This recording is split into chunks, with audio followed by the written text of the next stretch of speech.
sans pour autant savoir que tu es en train de servir Satan d'une manière d'une autre. Qu'est-ce que je veux dire pour terminer?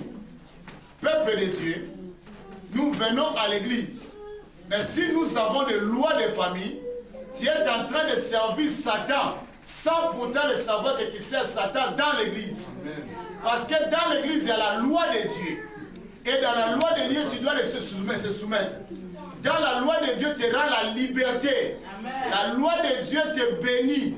La loi de Dieu te donne le succès et la réussite. Amen. Mais la loi de nos familles nous condamne. Est-ce que je dis à quelqu'un? Amen. Parce que la loi du péché, c'est la mort. Et nul ne peut servir deux maîtres.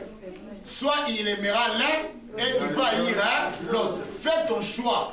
Qui tu veux servir selon la loi de Dieu, ou bien tu sers la loi du monde. Et la loi du monde, c'est l'orgueil, la jalousie, la haine, l'impudicité et tout ce qui suit. Et t'amènera nulle part. Tu es condamné à la vie. Mais je répète et j'insiste, la Bible dit, Jésus, il a effacé l'acte dont les ordonnances t'es condamné et qui subsistait contre toi. Il y a la puissance dans le sang de Jésus pour effacer la loi. Amen. Qui t'a condamné dans la souffrance, amen, dans la pauvreté. Amen. Même le nom que tu as, ça peut te condamner parce que tu portes un nom de malheur. Dans le livre de 1 Chronique, 1 Chronique chapitre 4, verset 9 à 11, il y a un homme qui s'appelle Jabet. La Bible dit que sa maman l'avait enfanté avec douleur. Et ce nom les condamnait dans le malheur, dans la souffrance, dans la malédiction. Les lois de famille, ce sont des lois de la malédiction. Amen. Amen. Et Jabet, un jour, il a dit non. Dans ma vie, il faut que les choses changent. Je connais quelqu'un qui est au-dessus de tous les noms. Je connais quelqu'un qui peut changer ma vie. La Bible dit, Jabet invoqua les dieux d'Israël. Et la Bible dit, quiconque invoquera le nom de Jésus sera sauvé.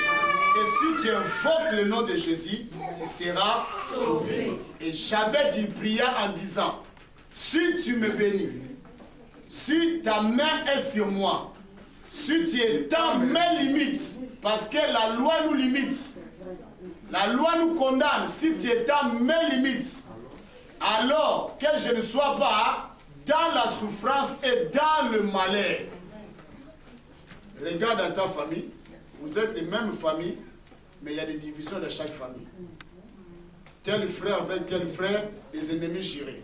Oh, lui, je vais lui parler que jusqu'à la mort. Mais à la mort, tu vas lui parler comment? Quand tu vois comme ça, la famille dans la sorcellerie, dans l'envoûtement. Il y a la loi de la sorcellerie parce que les gens de même maison, ils ne peuvent pas avoir de division avec des ennemis. Si tu vois dans les familles, il y a des incestes, des viols, c'est la loi de la sorcellerie. Parce que cette loi dit, il y aura l'inceste, il y aura la fornication. C'est la sorcellerie pure et simple. Et cette loi ne peut pas accepter que les hommes, les femmes puissent se marier. L'inceste, s'il y a dans ta famille, c'est la sorcellerie. S'il y a des viols dans ta famille, c'est la sorcellerie. Il faut prier que cette loi soit anéantie au nom de Jésus. Lèvons-nous, nous allons prier.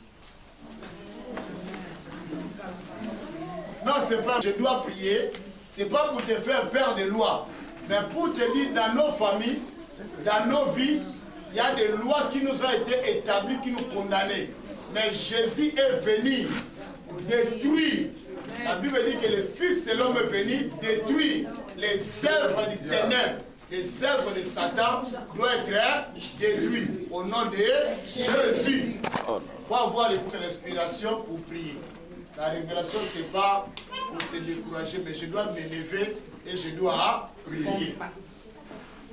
Alléluia, Amen. Alléluia, Amen. Alléluia. Chantons Alléluia. Chantons Alléluia. Alléluia. Alléluia. Alléluia, Amen. Alléluia,